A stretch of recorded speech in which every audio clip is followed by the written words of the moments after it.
The European Union has launched its mission to help Ukraine reform its civilian security sector: police, border authorities, intelligence services and justice system.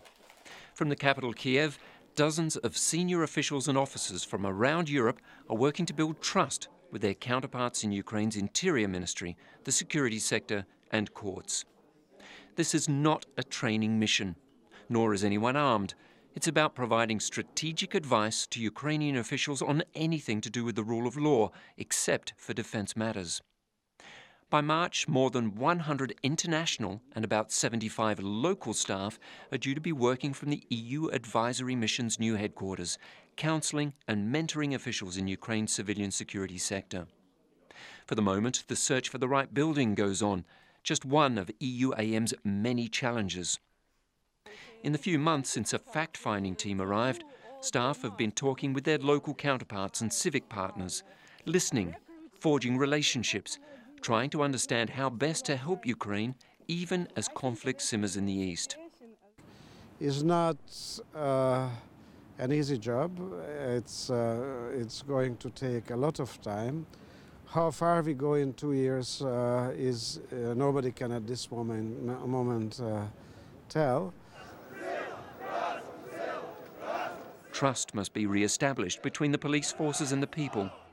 Public confidence was never particularly high, but the heavy police handling of the pro-European Maidan rallies a year ago made things worse.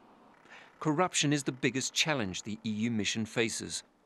Low wages, a lack of checks and balances, and a vertical structure that leaves the policeman on the street unaware of Interior Ministry priorities provide room for corruption to flourish.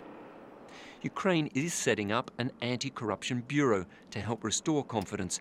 For it to work, EU officials say, policies must be clear and transparent, with easy public access to reliable information. It's a problem that cannot be fixed overnight. Ukrainian society is vulnerable for corruption. There is no doubt about that. We all are aware about that fact. But I think that the biggest problem is that normal people, they don't trust the decision makers. And we need to find ways in order to convince the decision makers to make such decisions that normal people can find the trust to Ukrainian authority again. While the effects of the conflict are not obvious in Kiev, the fighting does bring social tensions and internally displaced people. Still, the government remains willing to reform the security sector.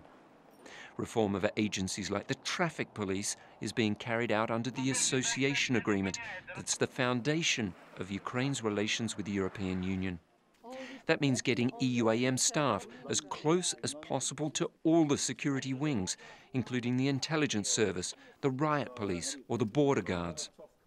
Ukraine has 7,000 kilometers of borders, about a third of that shared with Russia.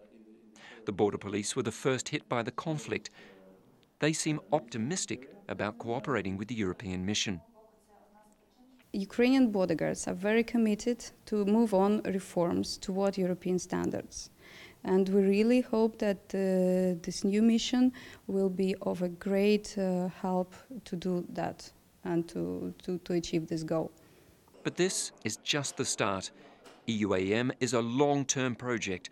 The mission has a 2-year mandate and a first-year budget of just over 13 million euros. Staff will conduct a strategic assessment in 12 months.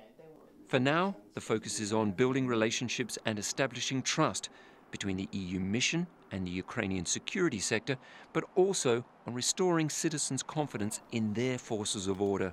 Because people expect change, they want assurances that Ukraine's security forces have turned their backs on the old ways of the past.